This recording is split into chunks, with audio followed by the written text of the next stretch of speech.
If anybody watches The Daily Show, this is going to be a little bit of a rundown of the failings of the FIA, shall we? This has been what's happened since 2022. So sit down, make yourself comfortable. I'm going to ramble.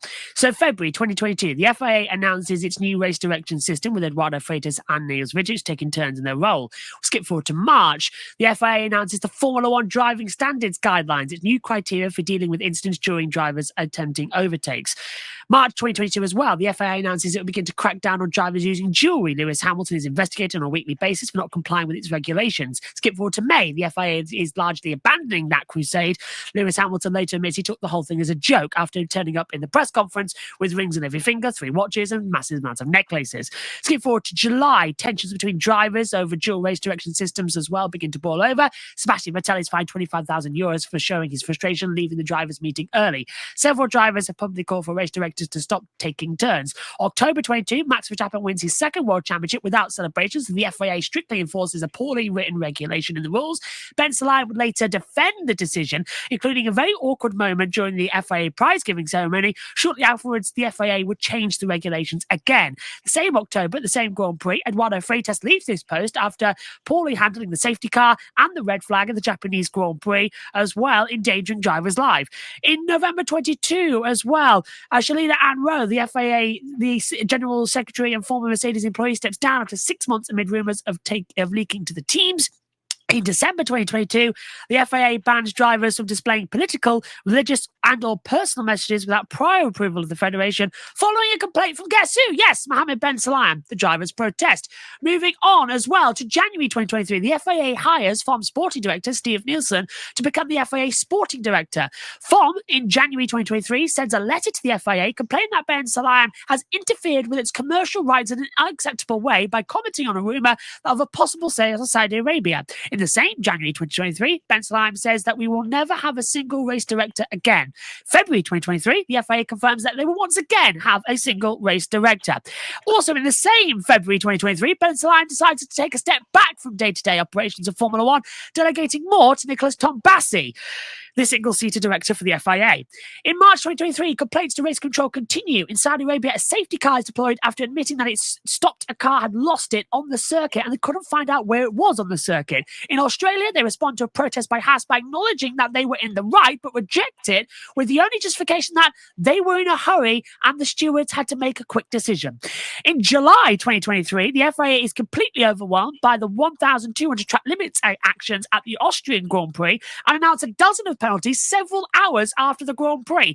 Skip forward to October 2023. The FIA approves the admission of the Andretti team, creating a conflict with FOM, which does not want to admit new teams into the championship. Skip forward to November. The FIA does not meet the time frame required for the federation itself to pass the inspection of the Las Vegas street circuit.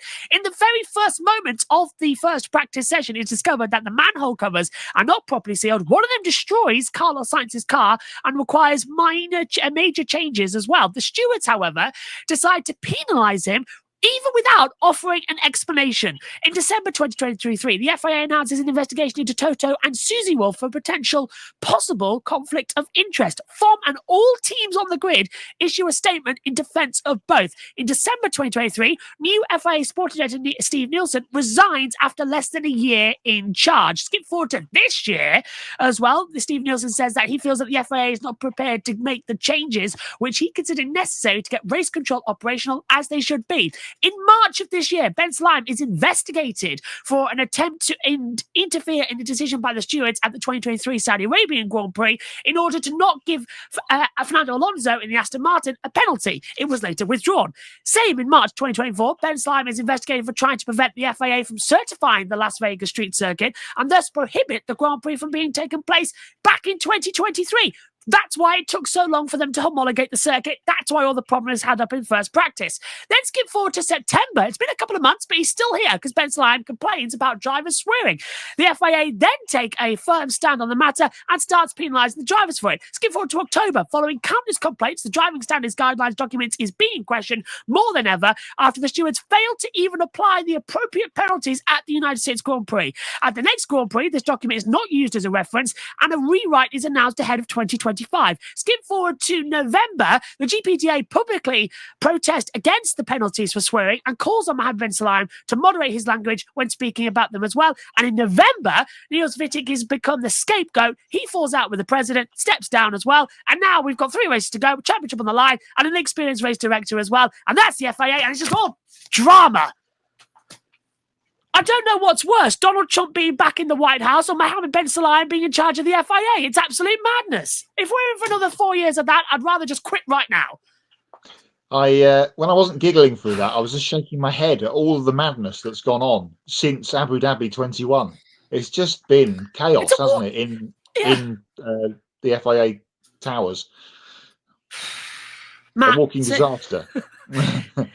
Oh, I can't do it anymore. Honestly, if this year doesn't end with Mohammed bin Salman being outed by the FIA, I don't know what will. It's going to be a crazy 3 races left, and it's only the beginning because the drivers are getting more and more annoyed as well.